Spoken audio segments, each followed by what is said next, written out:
Hello,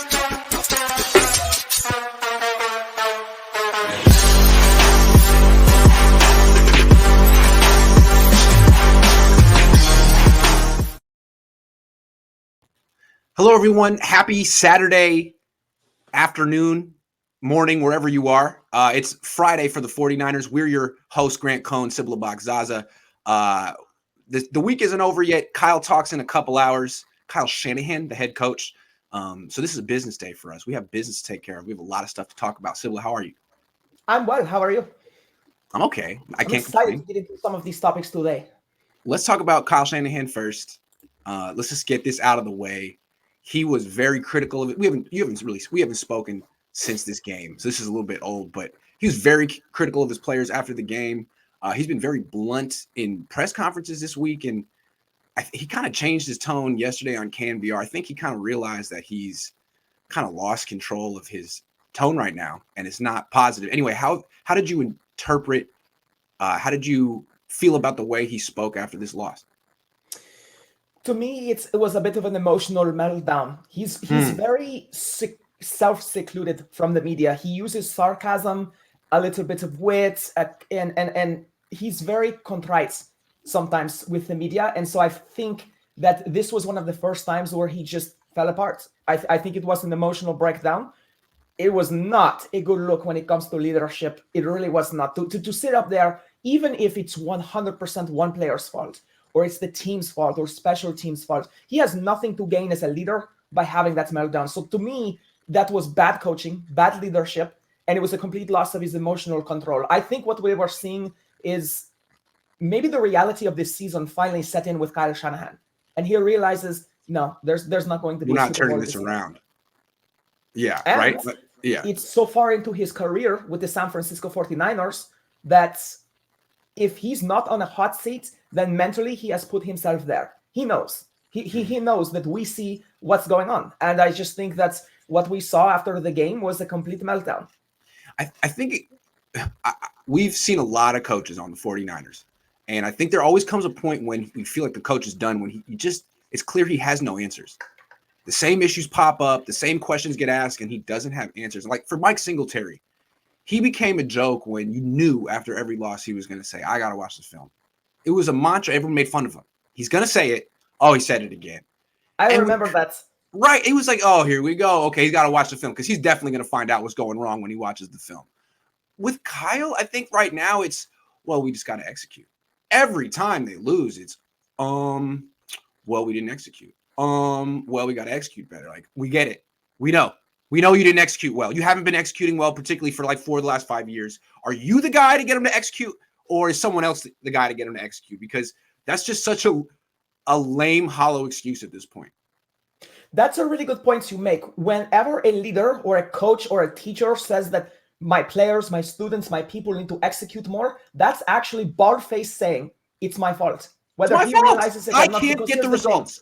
These every NFL player is a professional. I know some are not that good, but the bottom line is they're better than we are, and there's a reason they are there. So when it comes to execution, that's done by repetition, being forced to study the playbook. You don't leave things to these players' devices. They are getting paid millions of dollars, yes, but as coaches, you still have to give them a vision and force them to hit the books.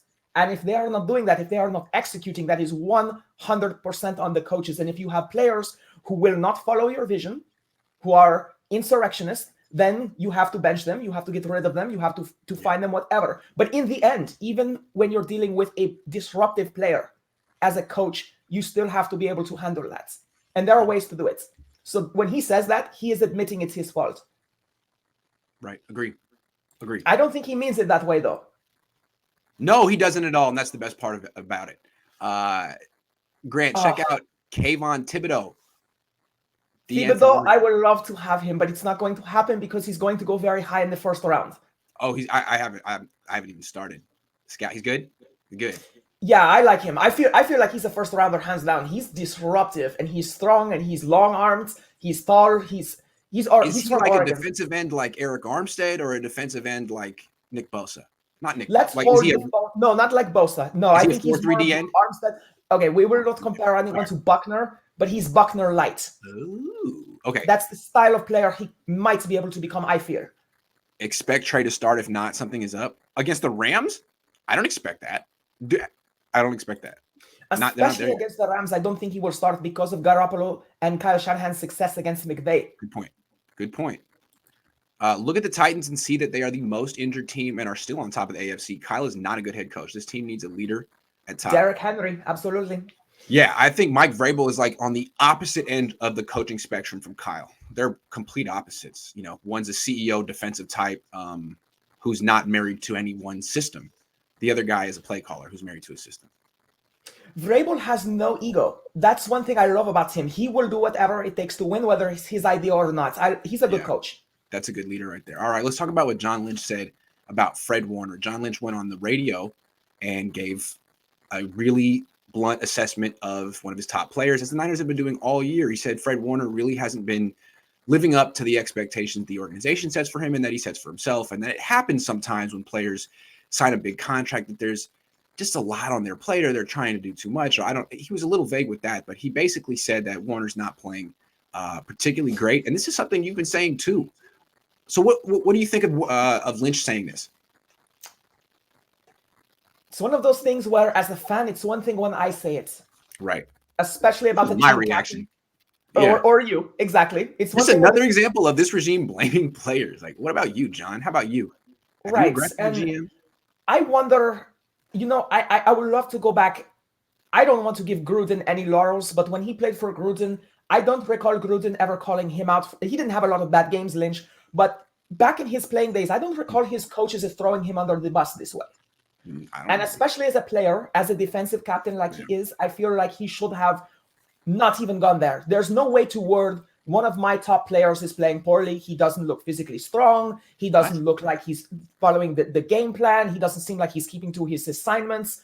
I mean, this is all. What he did was he basically lit a fire under Warner, but that's something that needs to be done in private. Now, I don't feel that Warner is playing well. I've been all over him and Ward all year long. But real quick, I mean, isn't Lynch doing what Shanahan did, where he's basically saying, like, okay, well, he's not living up to his contract. Well, who gave him the contract? You're saying you invested in the wrong person, right? Right? That's what you're saying, John. I don't think that's what he's saying. I think what he's saying is, I did my job. You're not doing yours. That's what he's trying to say. But his job was to not to admitting to us for the past, but to project the future. And again, he's invested in someone that's not getting him the ROI, and he's saying that's Warner's fault. Well, it's also I mean, a lot of people would say maybe we shouldn't give $17 million a year, or $20 million a year, whatever, to a middle linebacker. I mean, that was your leap of faith. Just saying. The way that Warner played when he was an all-pro, I understand, because he's like a hybrid linebacker defensive back. It's still a lot of money, but it's one of those things where if we did not pay him, we were afraid someone would essentially, that we would lose him eventually, or that we would be facing a holdout or something like that. But definitely, he's not playing up to his, as you said, the return on investments. But I don't like it from another aspect. Again, the leadership. I don't understand what Lynch has to gain by publicly humiliating one of his players in a season which is already humiliating enough for all of these players. Good point. What does he have to gain? What he's doing is there is a thing such as tough love, but that's done in the locker room. That's done in private, in the office, and in meetings. It's not done publicly. And again, Lynch needs to look in the mirror here. Look at the history of the players he's signed and what they've done. Like, he gave a ton of money to George Kittle. Kittle really hasn't done a lot since then. Fred Warner, he's come back to earth. Who else? Eric Armstead really hasn't lived up to that 1 year he had in 2019. I mean, maybe, and they didn't want to invest in DeForest Buckner. Maybe Lynch is investing in the wrong people. Just saying. Even in the secondary, even people like Verrett, Tart, Ward, I don't see the point of signing these people and not drafting their replacements, certainly not playing their replacements, and giving them extensions. Yeah. Our money is not even on the field right now. All right, but I want to stick with Warner here. So Lynch shouldn't have said this on the radio. Fair. But we agree with him. That's the thing. We agree with him on Fred Warner. What are you seeing from Warner this year? And first of all, start there. What are you seeing from him? Every game, it seems like there is something different with him. I think his best mental game was the Green Bay game. The reason I say that is because he was faced with Aaron Rodgers, who is a maestro of orchestrating audibles and things like that. And that's where we got to see the Warner that is so good. The reason he gets paid so much is because he's supposed to be such a tactical leader. In the rest of the games this year, I don't see that as much. He looks lost on his assignments. He's trailing the people he's supposed to cover in passing. Physically, he's getting run over. Now, he was never a thumper. He's not a downhill tackler. He's always been kind of a technical tackler. Yes. Kind of like the way that Ward was not a years hitter ago. Right. As far as not missing, like it's not a thump. It's not Navarro Bowman. It's not Patrick Willis. We are very spoiled as San Francisco fans.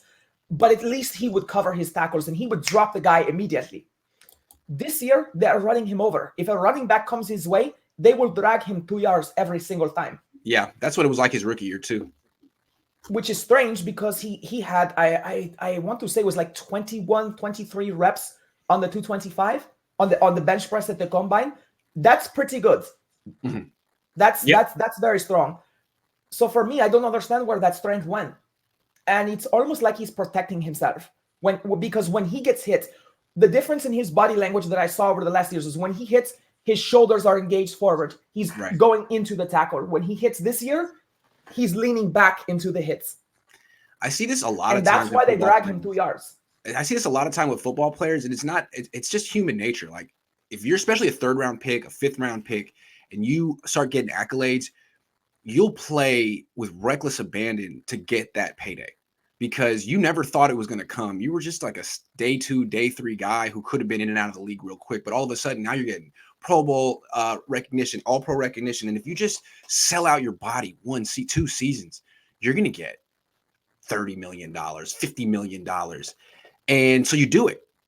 And then you get the money. And now you just can't help but look at your body differently. Like, wow, this is the whole corporation here. This is the whole business. I gotta protect this. It's not the same. It's not like I'm going for another payday. It's like I got it, and now I gotta keep. And you just don't play the same. I've seen it so many times, and I think that's why Belichick doesn't give big extensions to a lot of people. He just doesn't.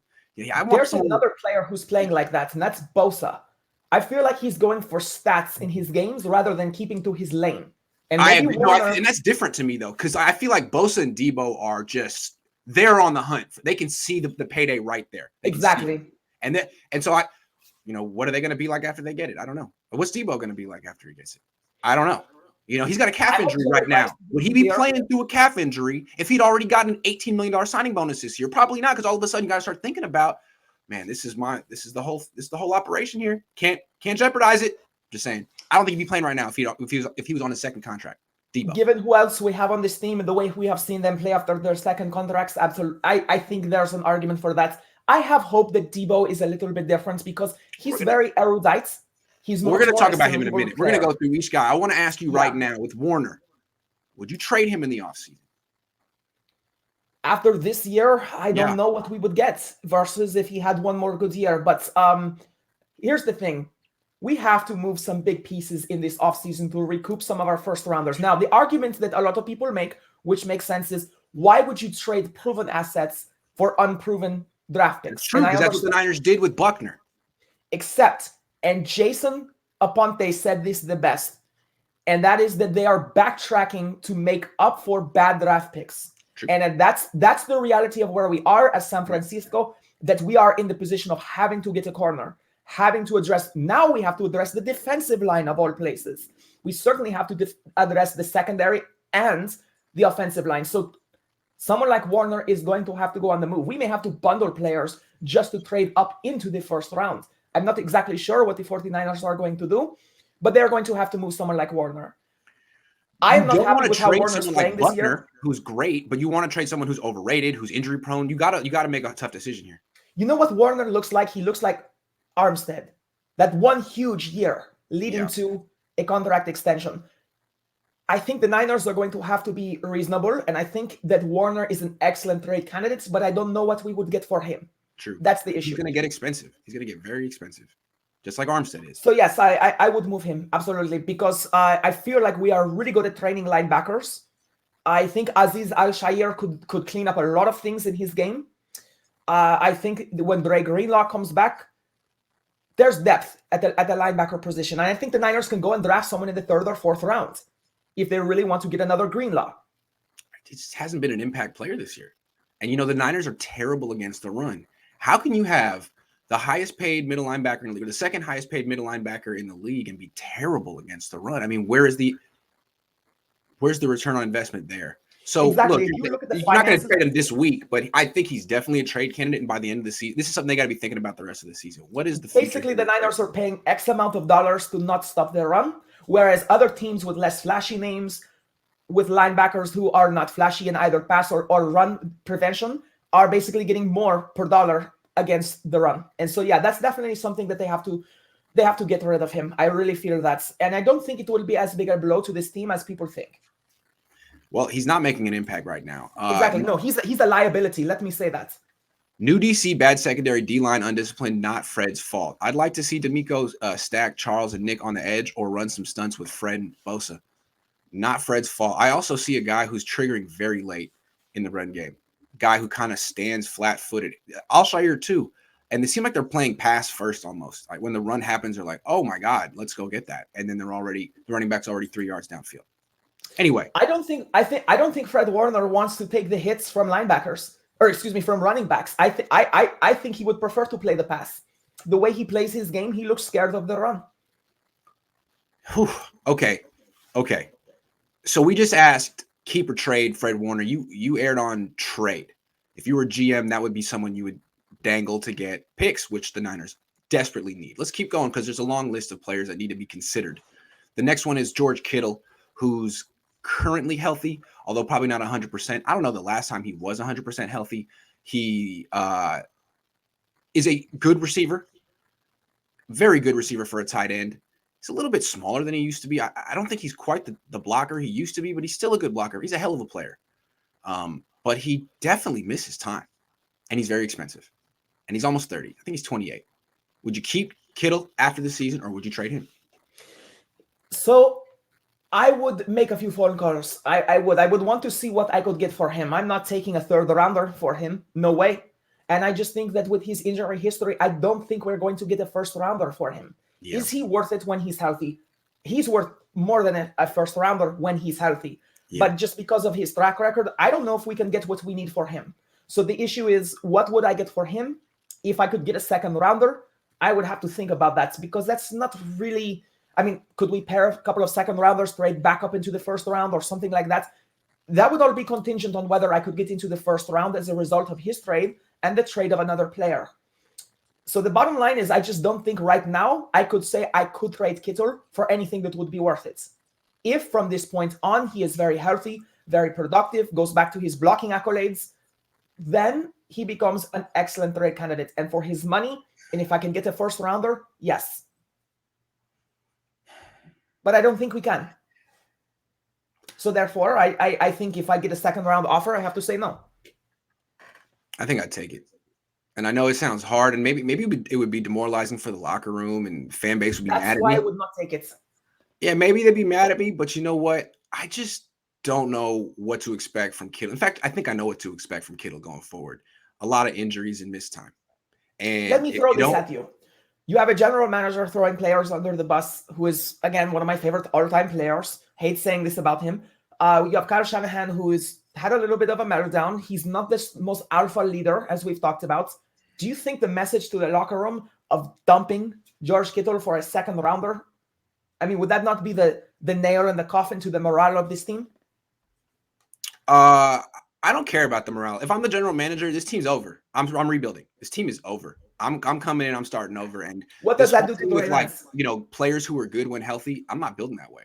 I gotta address this issue of lack of durability on this roster, and building around players like Kittle who are hurt half the season. I can't do that. Can't have this guy. So if I don't take a second for him this year, he'll be worth a third or a fourth next year if I'm correct about where his career is headed. And I think I am. So I'm taking it.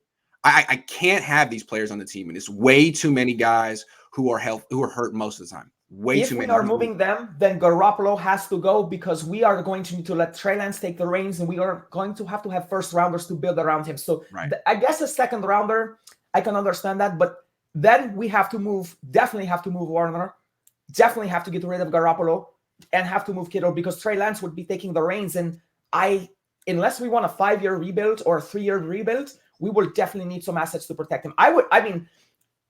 I know. Let me say the We number need one another reason Titan not to for trade me. Kittle. The number one reason not to trade Kittle is you really don't want to start sending away weapons from a young Exactly. quarterback. Like the more weapons, the better for Trey Lance. So I look, wonder what the Falcons would do if you offered them Warner and Kittle. for what? For Pitts? They'd say no.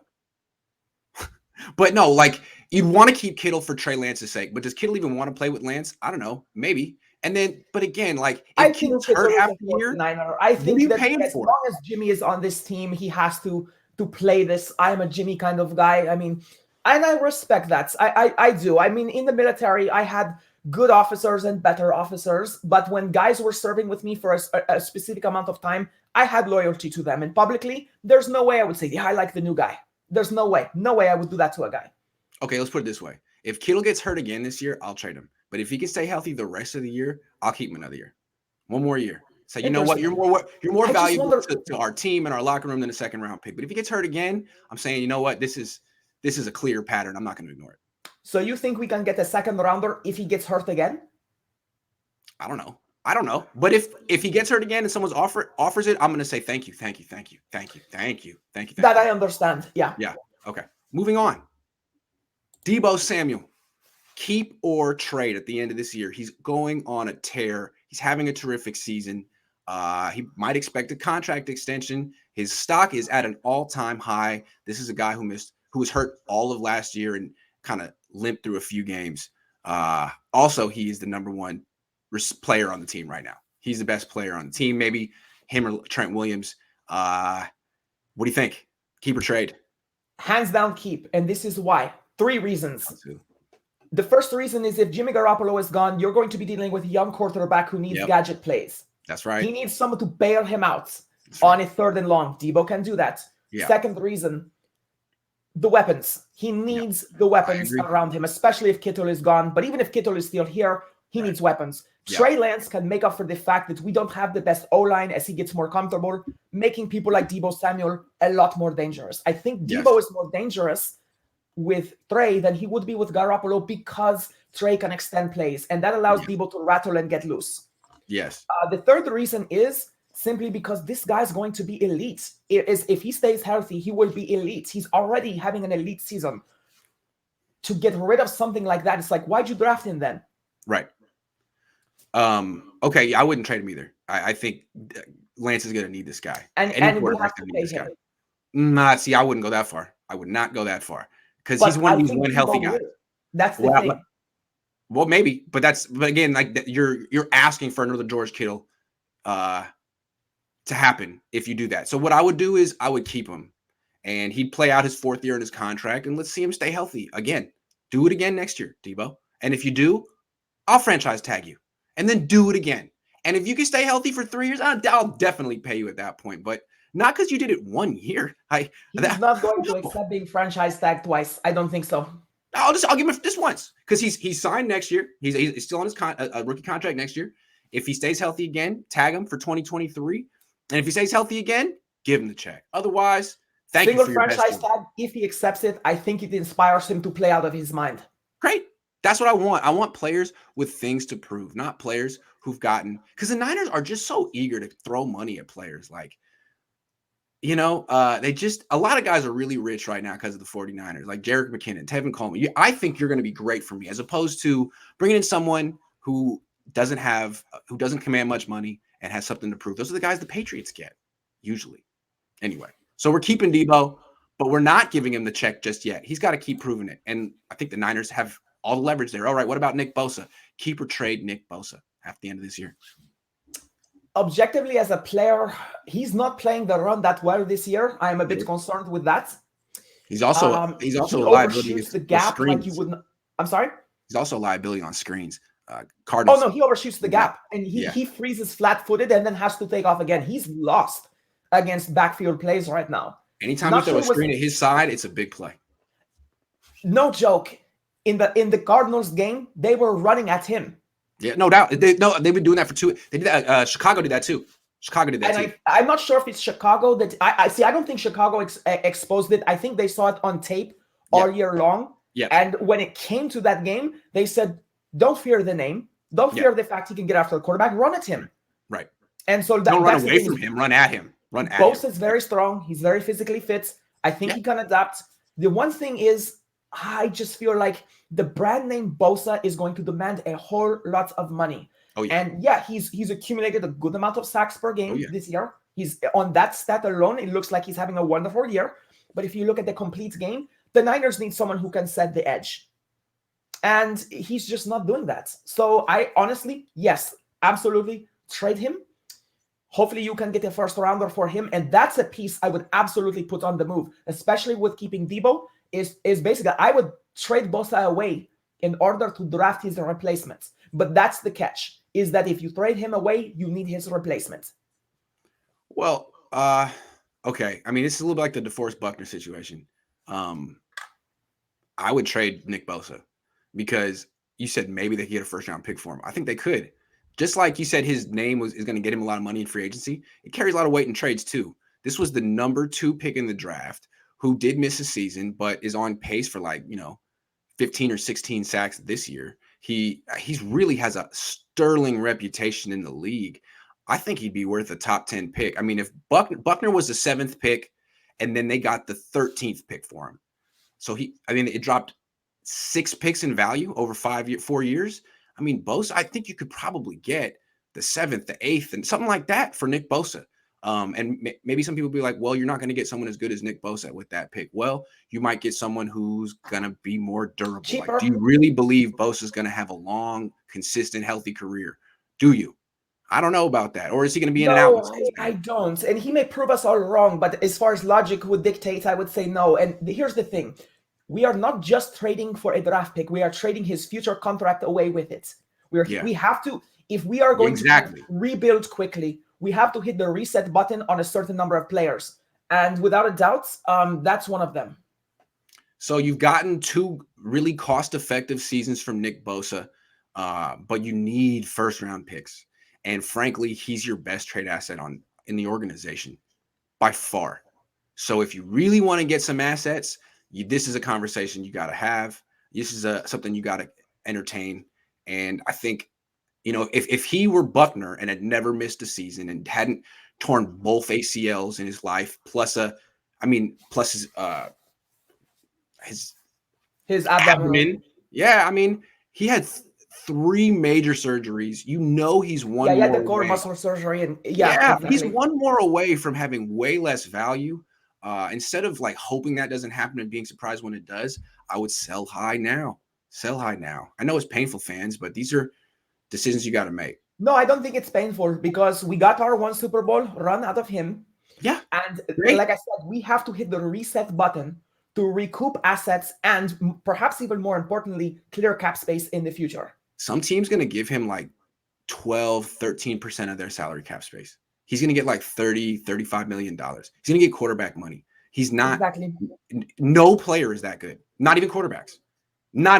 And he's going to get that money. So no, I would definitely trade him.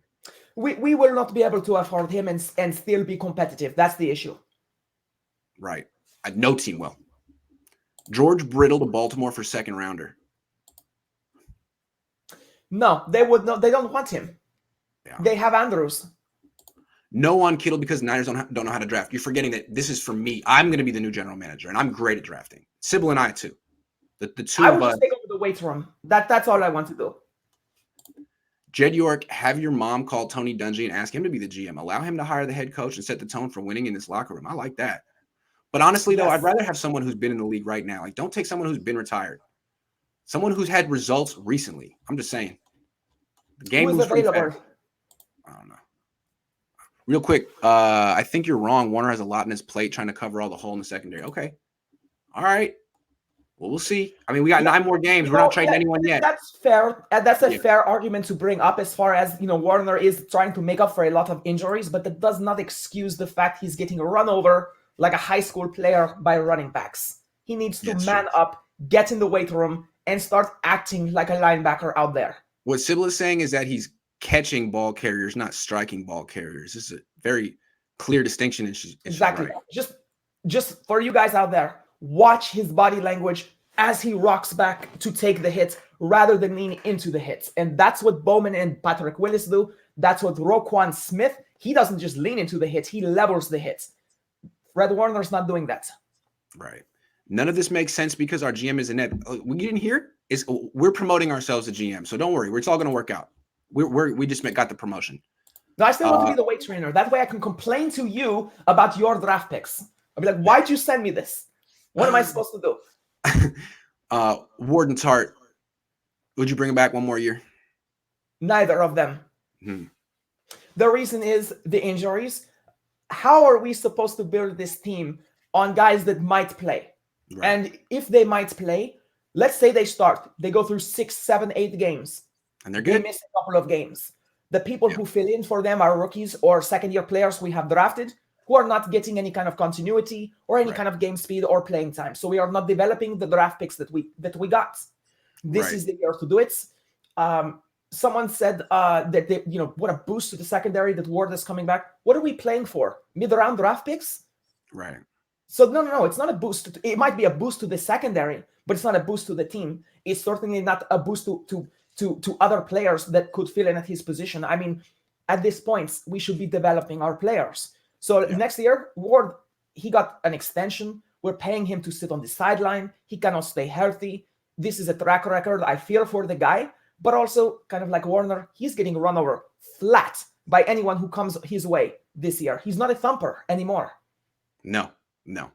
And I have to say, I'm a competitive person, but I don't play in the NFL. But I have to say, in all the jobs I've had, I don't play with that lack of gusto like Ward. Ward is playing like a guy who knows he's got to stay on the field. Right. Because he knows his body will betray him. And I fear for him on that. Yeah. But that doesn't help the team. Doesn't help the team, no. The Niners have to, they keep bringing Ward and Tart back because they're cost effective. They want to be here. They're good when healthy. But again, it's like when they're not healthy, which is especially Tart half the season, the whole thing falls apart. They're way too dependent on these guys because they're both. I have never understood why Ward gets so much static and Tart just seems to kind of get swept under the rug because he's just as bad when it comes to availability. Oh, he's the worst. He's the worst. And he's actually good when he plays, but when he's not out there, it really hurts the team. And it's like, well, you shouldn't have been. Like, he's the kind of guy where, okay, he's cheap, but you have to have like another starter behind him because he's not going to be there. So he costs you more because you have to have extremely expensive insurance, right? Either a high draft pick or someone who's making even more money than him. I don't know. The other thing with Tart is like, could we restructure his contract, keep him as a depth piece? I don't think he would want that. Therefore, we just have to let them go. No. Okay. This is a bonus topic, and it's something I want to throw at you real quick. To me, the Niners are so confused as to why they're 3-5. They didn't see this coming, and they don't really have answers as to why. So they're not executing or they're not. No, it's real obvious. In the offseason, they thought they'd be good. The only thing they needed to do to be good was to insulate themselves at quarterback. They thought, 2020 happened because Jimmy got hurt and we didn't have a good enough backup. That's the only reason that happened. So now we'll be insulated at quarterback. There's no way we're going to have a losing season. No way. We're a good team. But they're wrong because the issue is not quarterback. Jimmy Garoppolo isn't great, but he's not bad. The issue, and we talked about it, I've been talking about it a long time, was the secondary. It was the secondary. It's very important, a secondary, and they never really seriously addressed it. And the reason they're 3-5 and not 5-3, I mean, they should have beat the Packers, right? They had that. They were winning with 37 seconds, and they couldn't. The secondary blew it, period. That's one loss right there. And I'm sure we could find another loss where the secondary didn't help them at all. Had they actually had someone better than – had they actually had corners who were better than Verrett, Mosley, whatever they got out there this year, had they actually spent real money and assets on corner and safety, they might be 5-3 right now. But they thought those positions weren't as important as backup quarterback. Good call. Good call. That's all I got to say. Fundamentally, I think this team is caught between the fact they're holding on to Garoppolo and want Trey Lance, and they're just not making the transition because they were holding on to these delusions of grandeur that they were going to win the Super Bowl. And when Verrett went down, that's absolutely reset the reality of the San Francisco 49ers. They have to address the secondary, absolutely. I mean, would they have lost to the Colts and Michael Pittman if they had some real corners on their team? Not. That game was given away because Carson Wentz the secondary quarterback. All I need to do is throw the ball as far as I possibly can, Exactly. and they will hold the guy, they will knock him down, they will do something. Exactly. So there's two losses right there that you can pin on the secondary. Green Bay, Indianapolis. 2 losses, both in prime time, where, I mean, Jimmy was terrible against Indianapolis, but he was really good against Green Bay. They could have won both games had they had like an NFL caliber secondary, but the Niners are like, nah, we're good. We'll be fine. We'll just, get some 1-year deal guys, get some guys who are good when healthy, and we'll figure it out. But we're gonna spend 3 first-round picks on a backup quarterback, and that will make sure that we make the playoffs. Nah, it didn't work that way. Who could have predicted I think the San Francisco 49ers are convinced it was only Patrick Mahomes who beat them. Yep. They're convinced that it's just Russell Wilson, that it's just Kyler Murray, that it's just people like Lamar Jackson that are beating them. They are convinced that's what you have. You have to have that. And also, they convinced themselves that last year it was all Nick Mullins' fault. They all convinced themselves, man, this guy's he's not an NFL caliber quarterback. This is terrible. And I think that's what the team thought.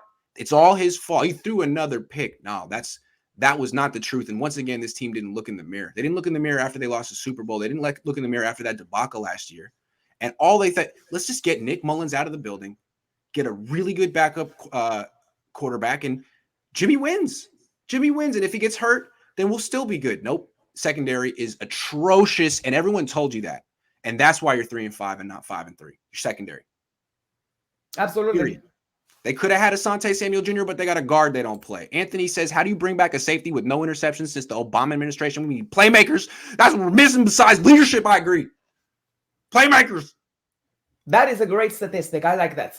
The Obama administration. I like when you measure things in terms of administrations. That really puts it in that was good perspective. All right. Moving on. The 2022 offseason. This is really tricky. I just want to point out to fans how bleak this could be. There's a lot of guys on this team who are on 1-year deals. They could all leave because this team's looking like, what if they missed the playoffs? They could all leave. Also, no first-round pick. So not a lot of cap space either. So for this team to retool and make a run next year, they're going to have to make their moves really in free agency. They're going to have to decide which of these guys to bring back and who to bring in. And I just want to point out, like, this regime has a terrible record in free agency. They've had some good trades, but free agency, their best free agent signing is Kyle Juszczyk.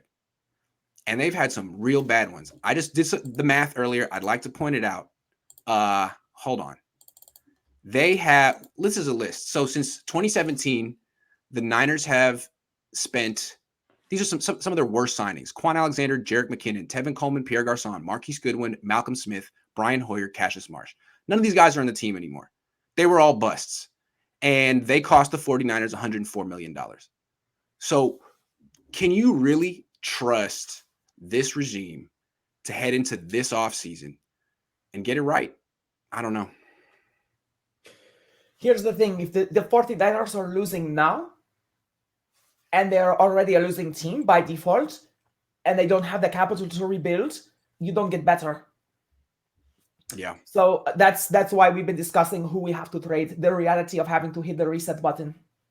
And, so we're talking about, like, the Niners need to get rid of Jimmy Ward and Jaquiski Tart. Don't count on it. I would imagine what they're going to do next year is probably do a lot of what they did last year. Holes to fill, because right now they are probably 100% convinced the only secondary hole they have to fill is corner.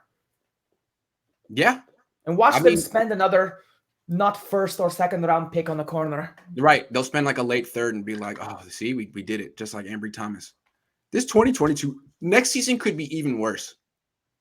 That's the bleak thing about the Niners. Like, next season could be even worse, even if Kyle Shanahan and John Lynch are here. Like, they're not really positioning themselves to bounce back next year.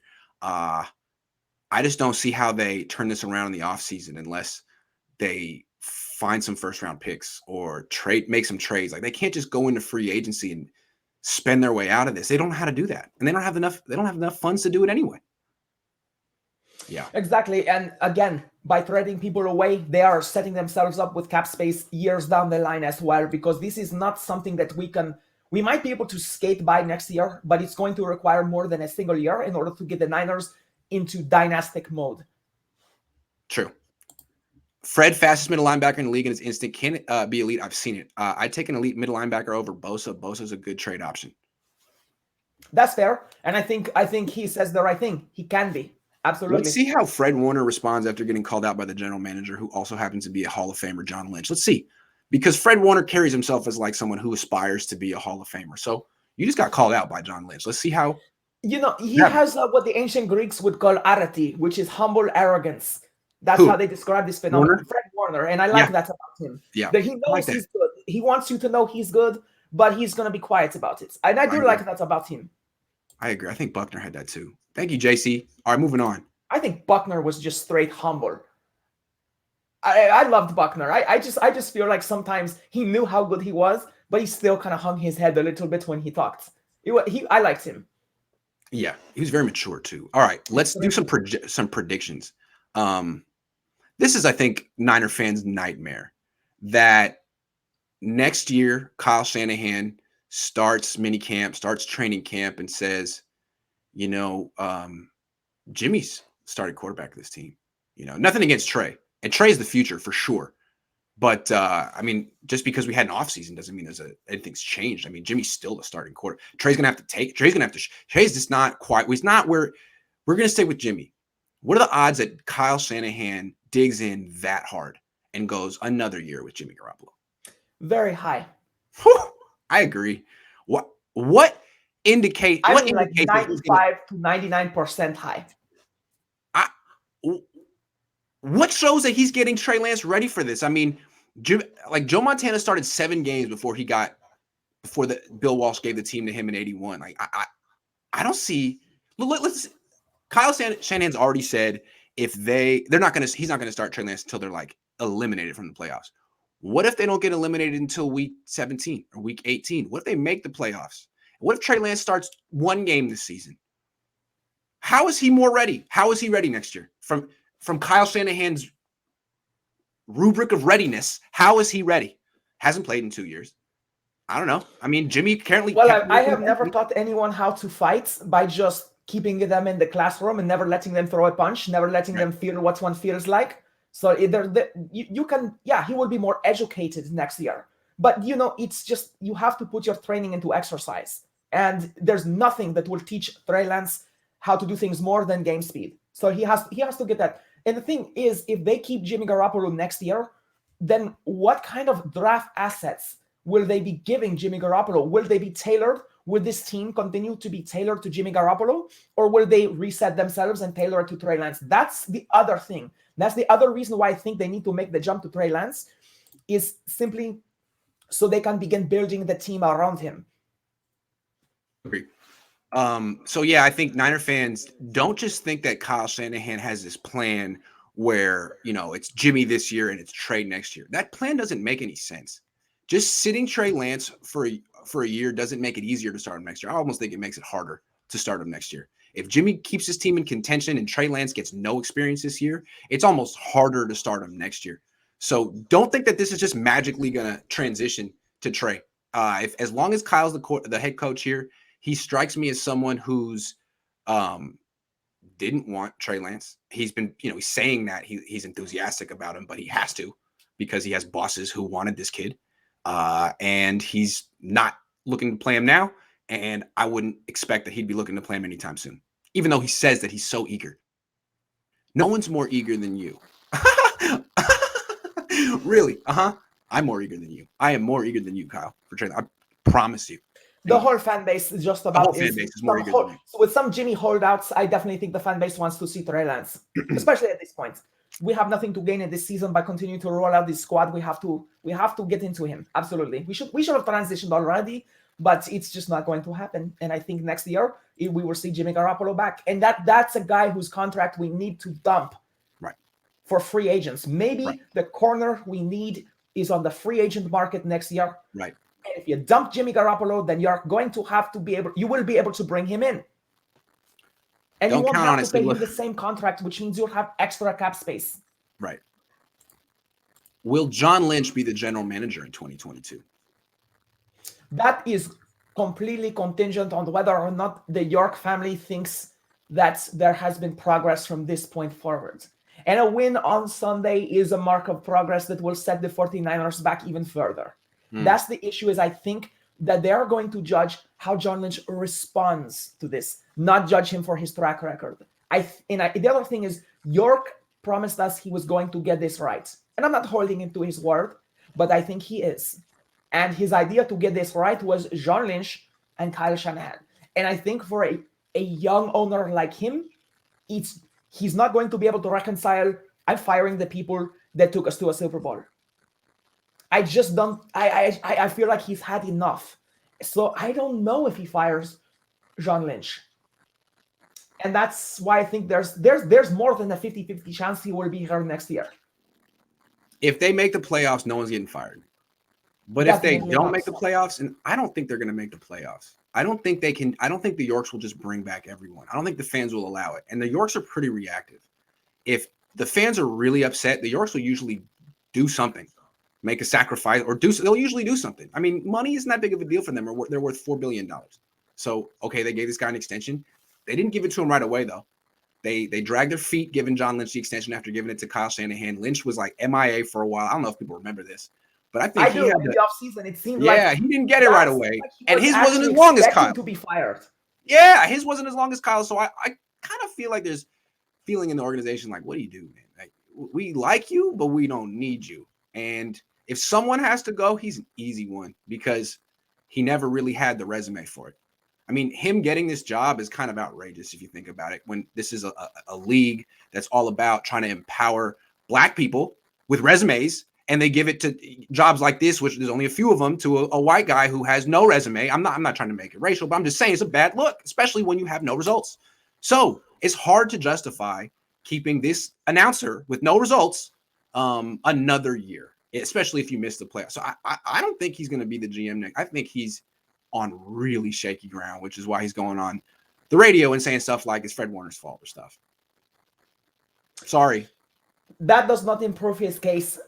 And it may not be John Lynch's fault, but I don't think he's going to be coming back. He may smell blood in the water. He may know his fate already, or at least fear it. Definitely, I think there's a possibility he'll be gone next year. If we end up as a losing team, then I think, as you said, the reaction of the Yorks, they are going to have to essentially sacrifice to the gods. And I think that's going to be John Lynch. Definitely. But if they get to the playoffs, if there seems like there is enough progress, then I think he will come back. Okay, here's the $1 million question. Will Kyle Shanahan be the 49ers head coach in 2022? Yes, because I don't think they will rock this organization by getting rid of both of them. I certainly don't think they will get rid of Kyle Shanahan before they get rid of John Lynch. And I think it's going to be one before the other, and that one is John Lynch, not Kyle. I wouldn't be so sure about Kyle. I think it's 50-50 right here. I think he's on the hot seat. And I think how the season ends will determine. I don't think you can just say he's definitely back next year. I think it's contingent on the way this season goes. So let's say they make the playoffs. He's back. Let's say they miss the playoffs, but they miss it by a game, and Jimmy starts the whole season because they're going for it. I mean, Kyle says he likes Trey Lance. He says he wants to coach him in the future of the franchise, but if he doesn't play him at all this year and they fail to make the playoffs, I mean, then you'd have to go and say, well, as an owner, are you going to start Trey Lance next year? And if Kyle says, I don't know, we'll have to see how it plays out. I don't know, man. At that point, I'm thinking I can't trust this guy with my asset. I got to protect Trey Lance. And I just don't know. I know he wanted Mac Jones. I mean, I'm just saying, you have to be careful here. And if he can't get Trey Lance on the field at all this year, he's saying the right things about Trey. He's the future. I'm eager to see him play. But if he can't show that, can't get him on the field at all, can't show any promise, and it's all words and no results, then I'm thinking, I don't know, this is the right coach for Trey Lance. And another year with him sounds good. You know, you don't want to change. You don't want to have kid learn another system. It sounds good. But if the coach isn't the right coach for him, another year will just be detrimental. Yeah, that's definitely a good point. I feel like perhaps the York family, Jed York, he would probably come out and say, play Lance. I agree. And I agree. And I think he would come out and say, look, it's my call. It's my team, play Lance. And at that point, Kyle has to show he wants to. It has to show he wants to. If he does it begrudgingly, and there's another start, and there's 12 quarterback runs, and there are a bunch of quarterback powers and counters, and that's how you're going to, no, then you're out. But if you play him again and you put him in your offense and he's under center and he's doing play action, then okay. I don't care what the results are. At least you're showing that you want to coach him, that you have a vision for him in your offense. It's not some begrudging thing you're doing because the organization forced you to. If he can show that, then he can stay. Fine, absolutely. But if he doesn't, if when he plays Trey Lance, it's more the same from the first Arizona start, I don't want that. I don't because he's gonna ruin the asset. They have to protect that kid. They have to. No more quarterback counter and quarterback power 12 times a game. That's ridiculous. Yeah, if in addition to telling him to play him, I think that they also need to say protect him. Yeah. Which means they have to draft some an offensive lineman to a guard, perhaps, or maybe a center. Yeah. Somewhere high in the draft, or I mean, I don't know what free agents would come available next year, but as far as drafting, they need assets to protect Trey Lance, and it's not just weapons and expecting his legs to get outside and extend the plays. They need to make sure there's no chance that he gets hurt and by extension slaughters the franchise's chance that year. So I think it's not just play him. I think it's play him well, like you said, and I think it's also you and John, if you are here next year, get him assets that can protect him. Sure. Show some enthusiasm for playing him, because the game plan he drew up for his first start was not an enthusiastic game. It was a pessimistic. It's like, this is the best he can do. This is what we can do. You know what it looked like? It looked like he took his playbook and said, "Fine," and just threw it down and said, "Run." Yeah. Fine. See how good right. This is the quarterback he gave me. In spite of having to play him, it was a cynical game plan. This is what he can do. Or we can run. He can run. He can run power. He can run counter. It's like, okay, he can't be under center at all. That's what he did in college. But now you have all right. Watching the Ravens and how they run Lamar Jackson, they will do that like twice a game. Yeah. And if it's there, and they'll go with it. If it's not, they don't just keep having him pound the middle. It's a bonus topic. I prepared you for it. I don't know if you saw it. I wasn't there yesterday, but it was documented. Pictures, videos. John Lynch, not Jed. John Lynch went to practice. And he wasn't just standing there at practice. He was chopping it up with Kyle Shanahan and John Lynch, and then watching Trey Lance throw, along with Jimmy Garoppolo, of course. How do you interpret that? Maybe he loves Kyle and John. He just went to say what's up. We have no idea what the conversation was. But even if they didn't talk about anything, did John York send a message by showing up to practice? This isn't something he does all the time. He lives in Youngstown. Did he send a message by going to practice and talking to the coaches? To the GM and the coach? Just like in ancient Rome, when there's dissension in the Senate, then the dictator comes out and he smiles and waves at the people, at the mob. Hey. There is that aspect, absolutely. You don't even have to say anything, right? That's a statement. Hey, I'm here. Exactly. Hey, and you know that he could be saying, you're doing a horrible job, but make sure you're smiling. I might fire you next year, but wave at the fans. Right. Who knows what they were saying? I'm sure it was not that bad, but the point is the symbolism of being there together was intentional. It was calculated, of course. It's not a bad move. I think they need to show unity. I think right now, with all of the dissension and the controversy that we are digging up, and that's manifesting itself because of comments like throwing Warner under the bus, they needed to show a little bit of leadership stability. It was a good move. However, I don't really think there's that much to smile about right now. And I just think that having the good old boys get together on the practice field is not really the example of leadership I want to see. A better calculated move would have been to talk to the media together. Make himself available. Here's how I interpret John Lynch showing up to practice. If I were John Lynch or Kyle Shanahan, and we're there, and all of a sudden John York is right there next to me talking to me, even if he isn't addressing anything, he's just, hey, how's it going? What's going on, guys? How's the practice? How's Trey? Just innocuous questions. I'd be thinking, he's sending me a message. He's trying to send me, and the message is, I'm watching you. I'm assessing you. We gave you an extension. We liked you. We are assessing you. And we're not firing you, but we're watching you very closely now. What you do next week matters. What you do the week after that matters. This is all going to be evaluated at the end of the year. And I'm kind of like you're on the hot seat, dude. We're assessing you right now. Other thing is, maybe, and this is just my interpretation, could be, I want to see Trey Lance. I'm watching. I'm here to send you a message subliminally and to watch Trey Lance. And he went to practice the day after Kyle Shanahan dismissed a question about Trey Lance. It was from Jake Hutchinson, who works for KNBR, the flagship of the organization. And he said, "When are we? Have you reconsidered when you're going to start? Are you any further thought on when you're going to start Trey Lance?" And it really pissed off Kyle. Like, he was annoyed by the question that he keeps getting. And he said, "I've answered this before. We're not going to play him until we're out of it. I've answered. How many times do I have to keep answering this?" And he said, he was so upset. He said, "We're not going to play him until we're out of it," which is not what he meant to say. He said, "We're not going to start him." And so Matt Mayoko said, "Whoa, what do you mean you're not going to play him? That's new." And Kyle's like, "Well, you know what I mean." And Matt's like, "Well, no, I don't. Are you saying you're not going to start him? You're not going to play him?" He's like, "No, I have a package." So he was all flustered. And then the next day, York is there. And the next day, Shanahan goes on KNBR and walks it all back. And it's like, "Look, there's no conspiracy here. I'm eager to play." He had to walk. Someone said, "Dude, I don't know what you're trying to say, but it came off wrong. And now it looks like you don't like the kid. So now you got to go on the radio, most likely, and say you do." And guess what? Guess who's here today? Guess who's here today? John York. Who's he here? Why is he here? To watch Trey Lance. Message received? Message received? I think so. So anyway, that's heavy stuff to me. I mean, Jed going to practice, that's nothing. John going to practice, that's a big deal. It's a big deal. So basically what you are saying is he let the media fillet him because he said something he may not have meant to say, sounded really horrible, and Jed York's like, "That's not John what York. I want. It's not what you said in the past, and I didn't draft Trey Lance to be a bench warmer." Thank you. Now, what is going on? I would John add York, something else Young to sound this. like, I got to go to Santa Clara and see what's going on for myself, because this is getting weird.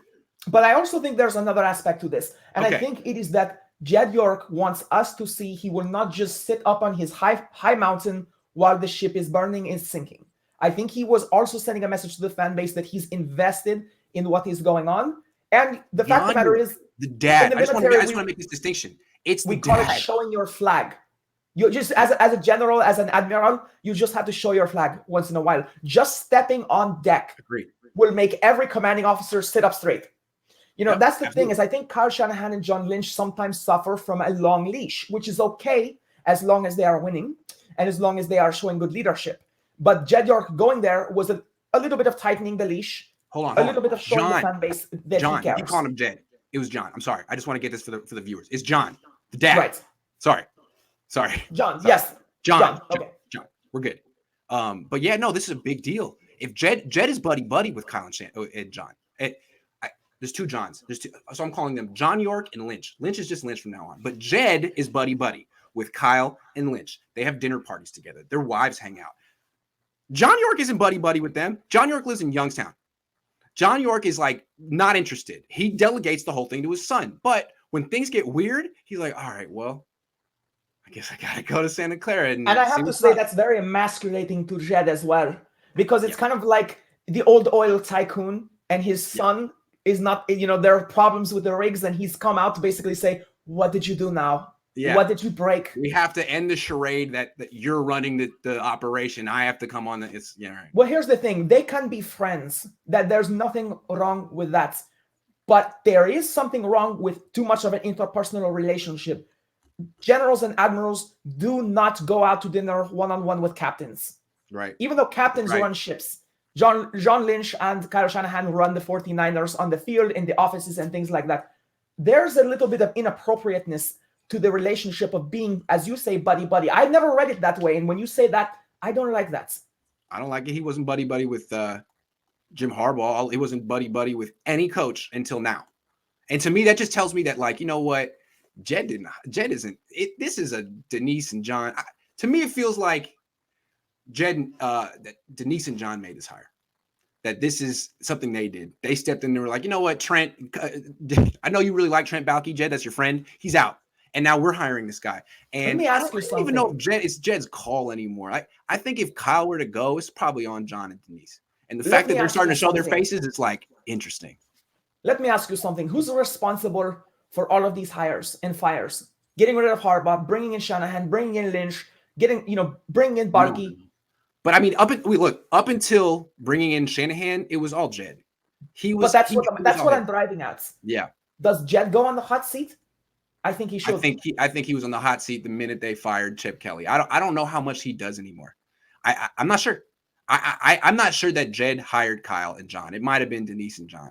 And the fact that John is now making appearances lends credence to my theory that those two are actually in control. Now, they delegate most of the year to their son because they don't really want to do it. But when it gets serious, it's down to them.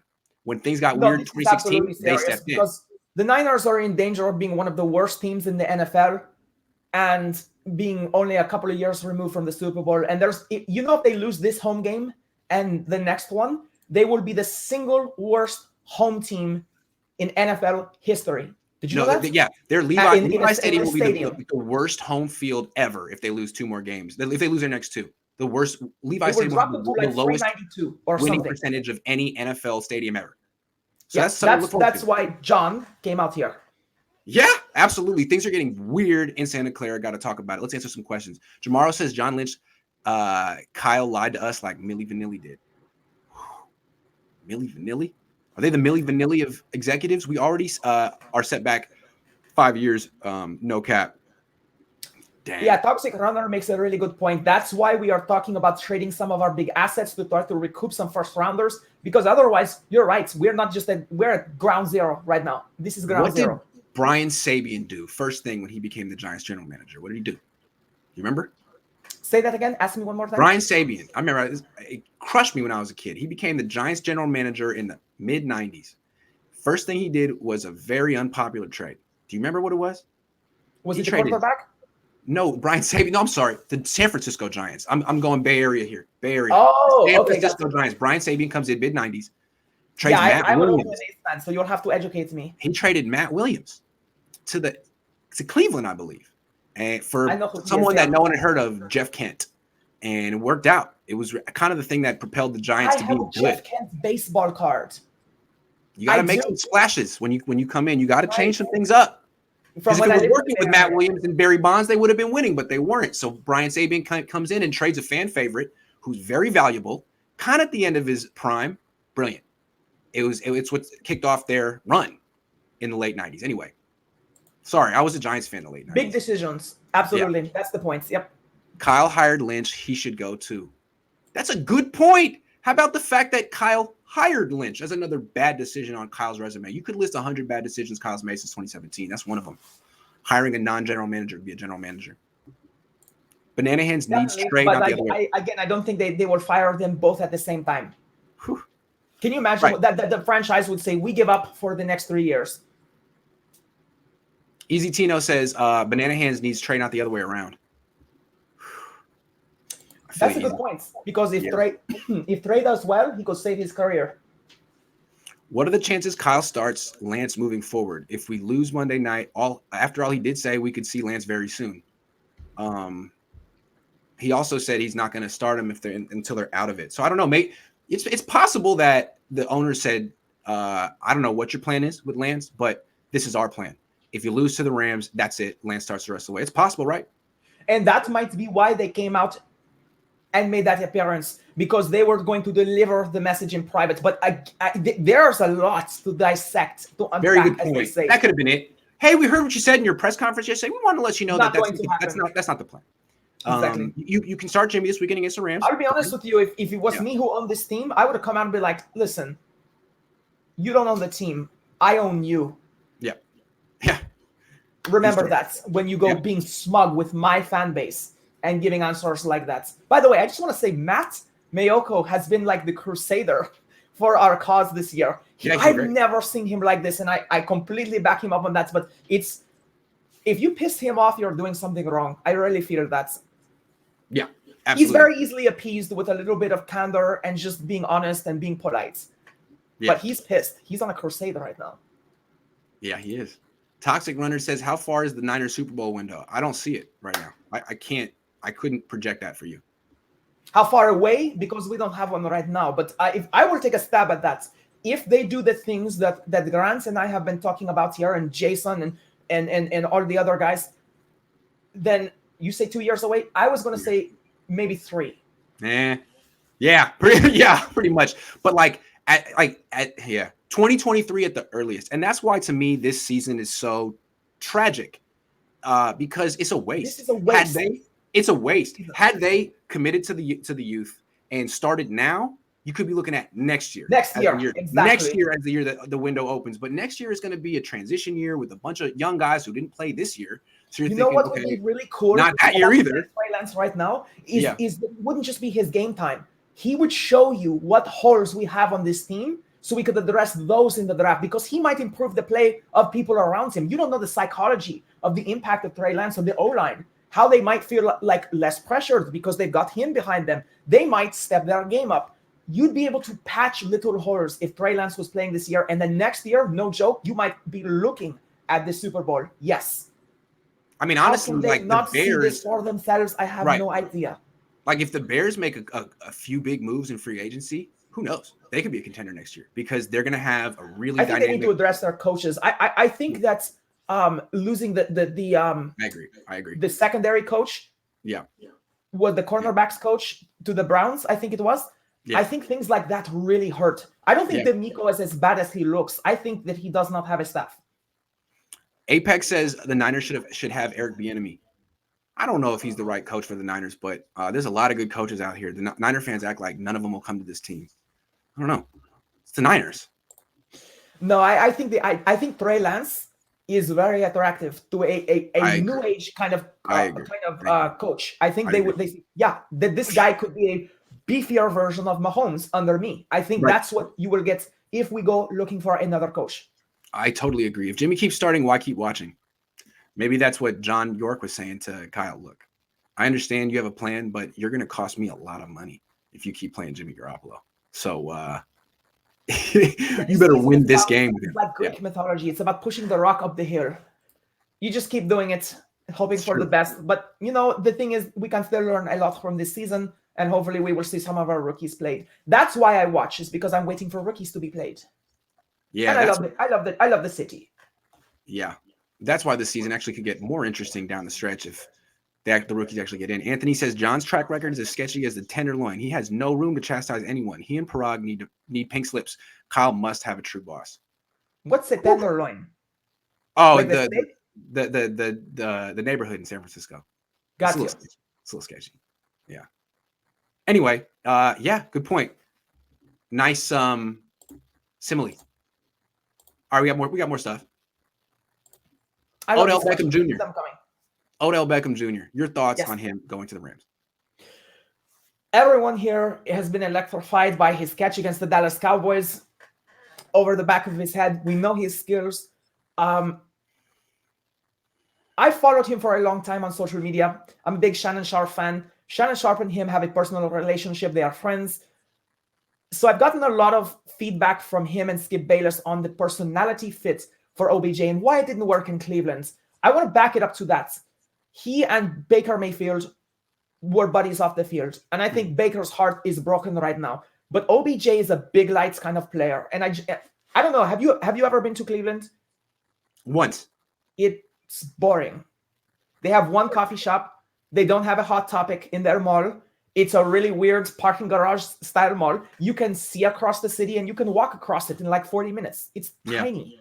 Yeah. And it's a beautiful little town. It's clean. But the stadium is like down in a parking lot right by the water. It's windy as heck.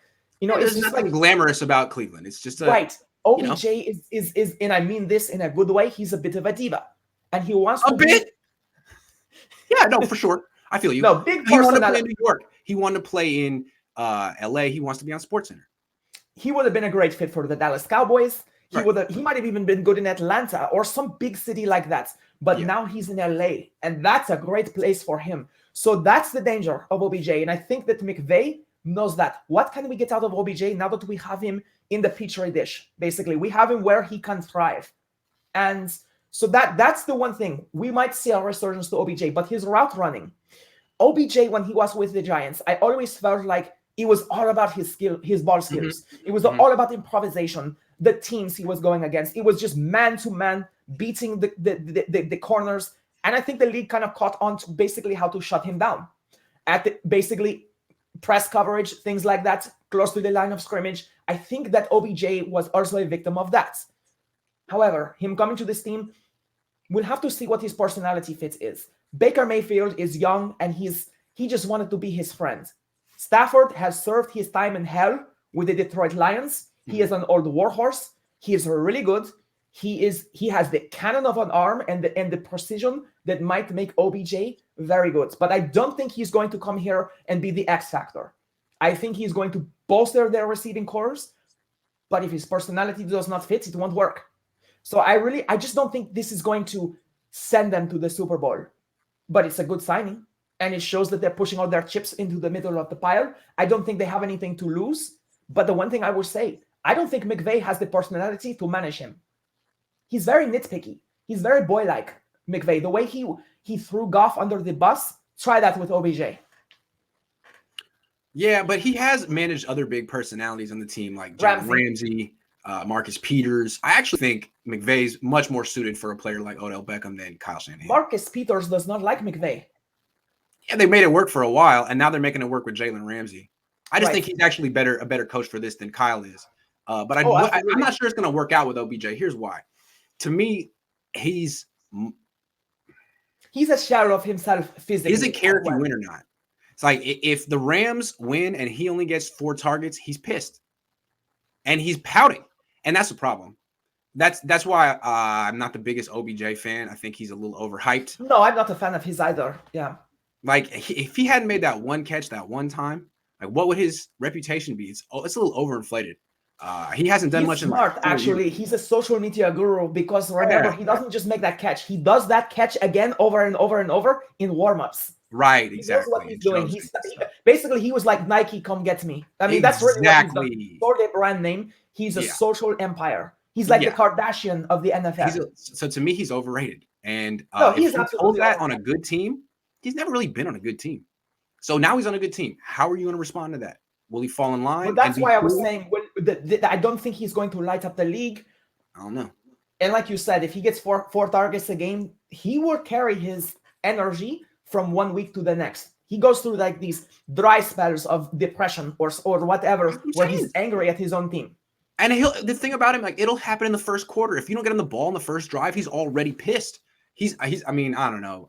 We'll see. I mean, not to muckrake or anything, but remember, this is the guy who had a deep conversation and argument with an air conditioner. Do you remember that? Yeah. Where he punched it. Will the Niners beat the Rams? This is a toss-up for me. I would have to say yes. And the reason I say that is because it seems like we have McVay's number. Also, the Rams. They're coming off not the best performance recently, so I think they come into this supercharged. To them, I feel this is a must-win game for the Rams. That's what makes it dangerous to the 49ers. But as long as Kyle Shanahan plays his players correctly, they don't seem to. And here's the thing: Kittle is not prone to the fumble. I think it was an abomination. What does he have? Like 3 fumbles or something? Yeah. And he got the other 2 back. I think 2. He's got 2. He fumbled on the onside kick earlier this year. Okay, but I mean, right, that's true. He lost that one as well. But previously in his career, I think he has 2 fumbles lost, but they got them back or something like that. Anyway, I just don't think that Kittle is as much a liability as he has made himself to look this year. I think he has a bounce-back game. Kittle and Debo are Ram killers.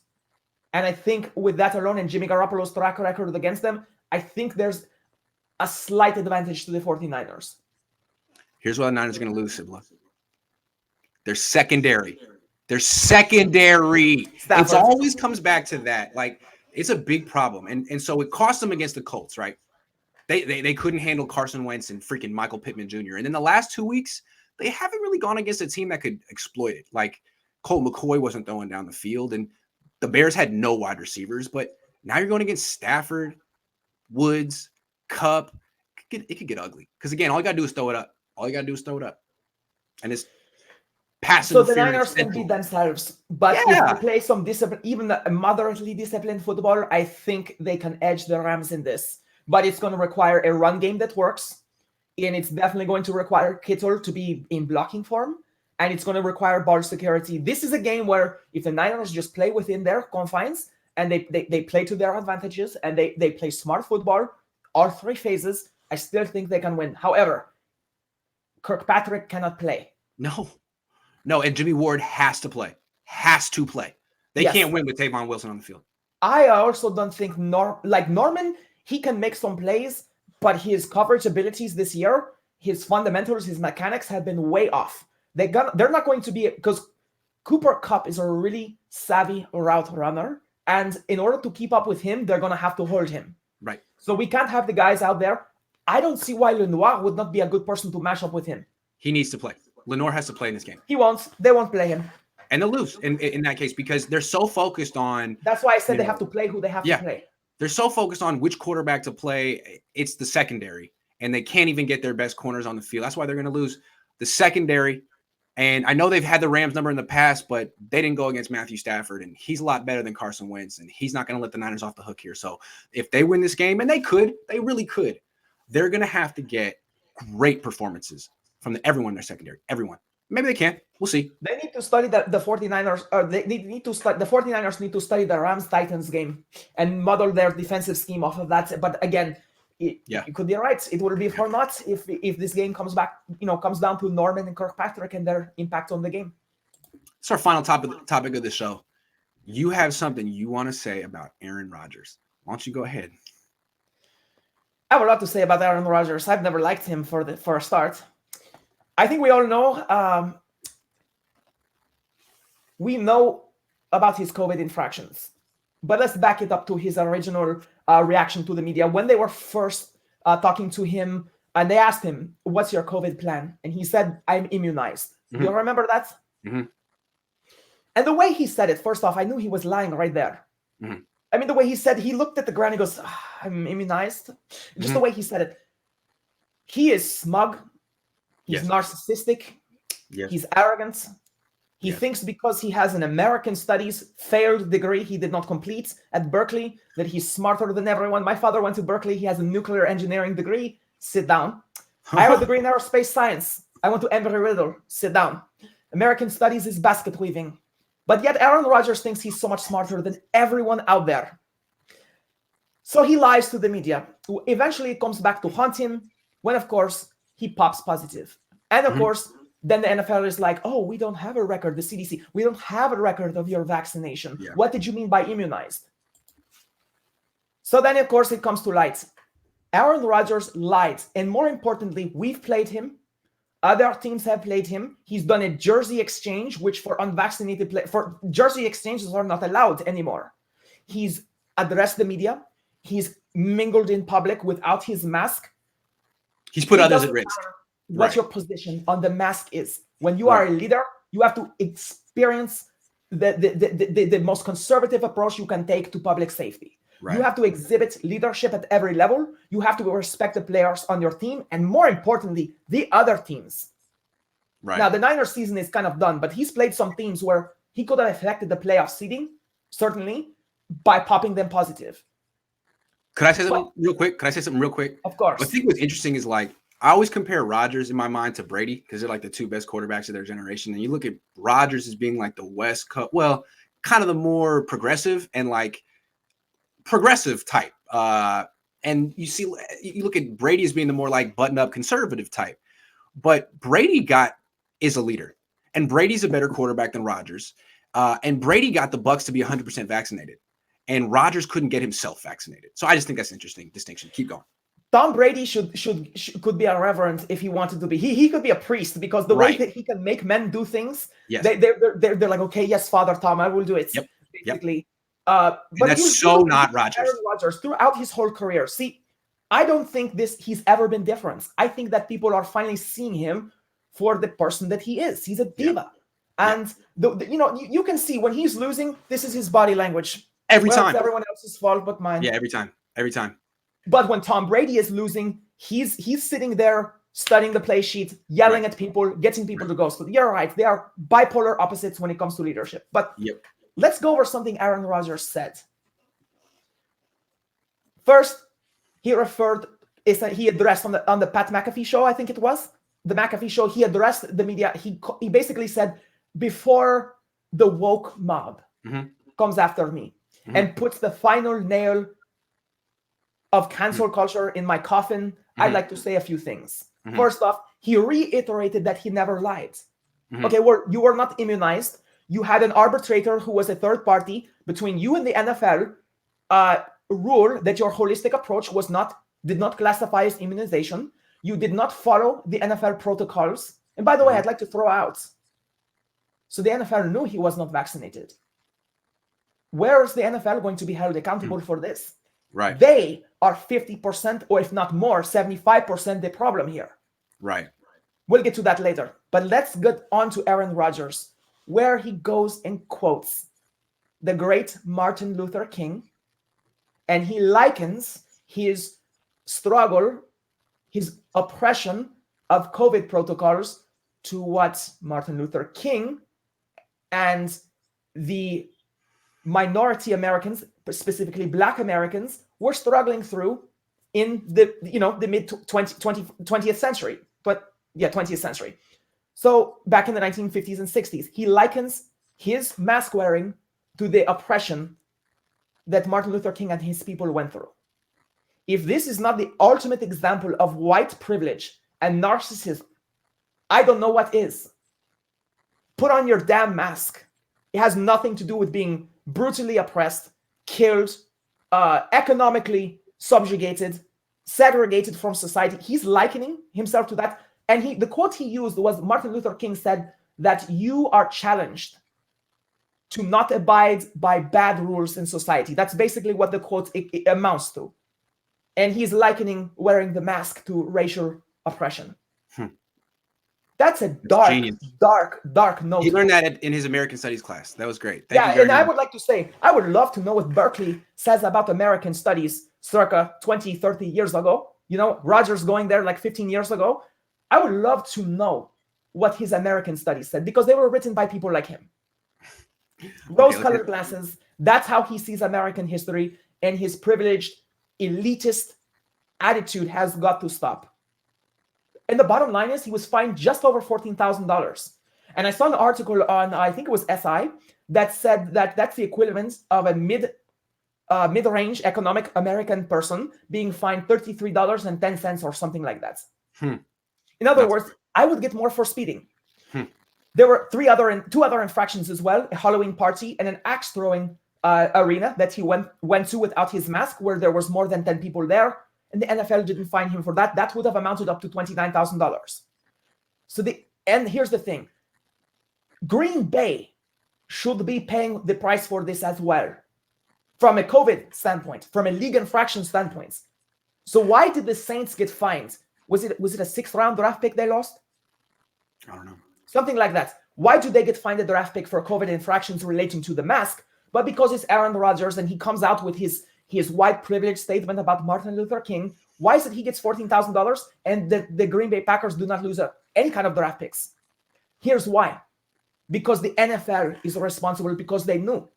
And if you go to NFL.com, they're not talking about this. But they talked about it when Shanahan and Gruden and Sean Payton got fined. If you remember, that made headline news with NFL.com. But they are not talking about this because they are equally complacent. They knew. They let it go because he's good television. Of course. He brings money. And that's probably why. And here's the thing. I would absolutely love to see Devontae Adams and some of the other locker room leaders on that team. I challenge you to engage with Aaron Rodgers over what he said about Martin Luther King, because he does not have the right to invoke his words for something as mundane and childish as putting on your mask. And as someone whose grandfather actually fought the French in open war to free my country from white colonialism, no Frenchman is going to come along and invoke my grandfather's words. So I can only imagine the pain of people who actually respect Martin Luther King, because Aaron Rodgers is not one of them. Okay, let's answer some questions. Carlos says, I think Lance will be a bust. It's hard to be a faithful right now. Fans are getting frustrated. They were booing the team off the field versus the Cardinals. Boo louder this week. I didn't hear that. Boo louder if you're mad, I would say. Well, actually, there was an article on that. There was some booing. Yeah, boo louder. We can't beat them with or without OBJ. Well, because the Niners beat themselves. Also, Cooper Kupp and Robert Woods are really good. What if this is what was meant by we all will know when it's time for a change? Jimmy at his best is 3-5. That's a great question because no one knows. Yeah, no one Literally, knows. I not to give you a wise answer, but that's the whole point of this Right. show is we don't know. We don't know when they will be forced to change. OBJ with 4 targets is still a blowout because he can burn our. Is he going to play in this game? I don't think so. I don't know. I can see McVay trying to get him up to speed quickly because this is a must-win game for them. But I thought he was not suiting up. But we'll see. I'll have to check. Please, we are not beating the Rams. How is that going to happen with Kyle's super play calling? Seems like he's intentionally losing, truth be told. That's how bleak it is for Niner fans right now. That's where they're going. It's very bleak. Very bleak. $20 Jimmy gets booed off the field during Monday Night Football. I don't know, man. Niner fans just haven't seemed that upset. Maybe on YouTube, but when at the games, they're just kind of like, I mean, they were cheering when the Niners cut it to 17 against, who's that? Cardinals. They cut to 17 and didn't go for 2, and Niner fans were like, the stadium presence of San Francisco fans has always been good. Yeah. Rodgers is smarter than Kyle Banana Hands. I used to think that Rodgers was smart, but the more he talks, the more I'm like, yeah, you're talking about a guy who failed to get his degree in basket weaving. I don't think so. Ooh, Woods out, torn ACL. Really?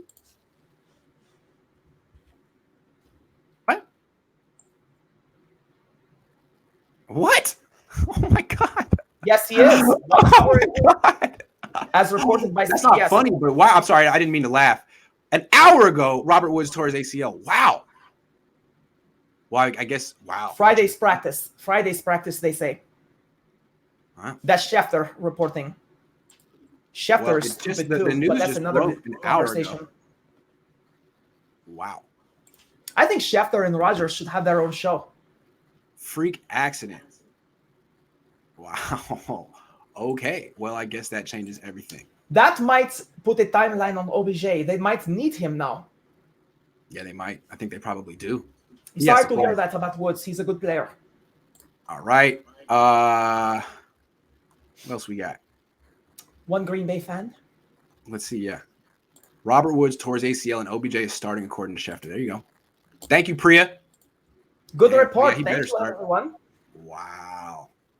All right, so hold on. Let's do this again. So Woods is remember. Let's Woods do this one more time. Route runners. So that affects it, but I don't think it blows the game open for the 49ers because again, they were either going to beat them outright or the secondary is going to defensively give this game away.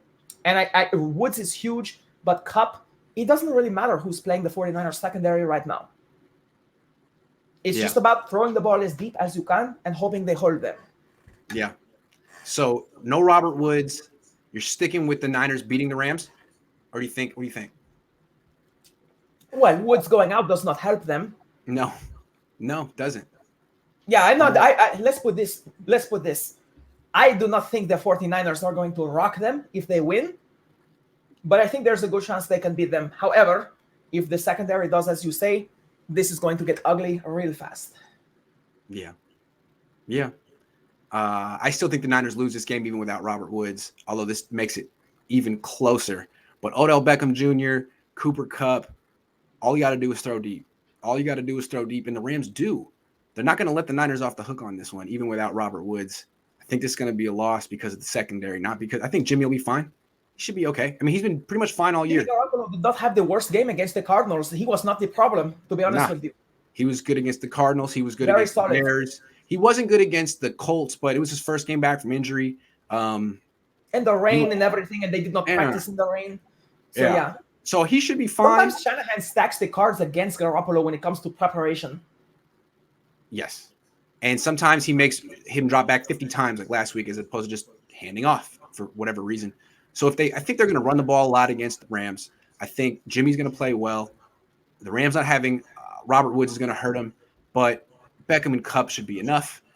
Stafford is way better than Jimmy Garoppolo, and just those long pass interference penalties or straight up catches, the explosive plays that the secondary gives up one way or another are probably going to lose the game for the 49ers the way I see it. And for me, to your point, that's 100% because of McVay understanding that and Stafford having the ability to throw the ball downfield competitively, because he will throw it downfield with a degree of great accuracy, and that means we will have to have good coverage. We do not have good coverage, so if we do not get after the quarterback, we do not control the trenches, then yes, the Rams will win. But if we can set the tone at the defensive line in the trenches, I still think that we can replicate some of what the Titans did. Not to that degree, but enough perhaps to scrape through. This news makes the game much more interesting. The Niners definitely could win this game, and if they do, they're 4-5, traveling to Jacksonville to get right back to 500. So this season is interesting. It is. I don't know how much it behooves the 49ers to win this game, especially if it is contingent on becoming a losing season for Trey Lance to play. I want him in whatever it takes. I want him in there as soon as possible. They'll beat us in the secondary, then run it. Probably. I think we lose because of Kyle. I don't trust Kyle. I guess Niner fans don't trust Kyle. So that's the vibe I'm getting. Kyle. Sibila, this was a Mondo show, a great show. Thank you very much for giving me all your time. I appreciate it. Absolutely. And thanks for all the good questions to everyone. And thanks for listening to me. And I look forward to next week. All right. Have a great Saturday, and we'll hear what Shanahan has to say in an hour. All right, cool. Have a good one.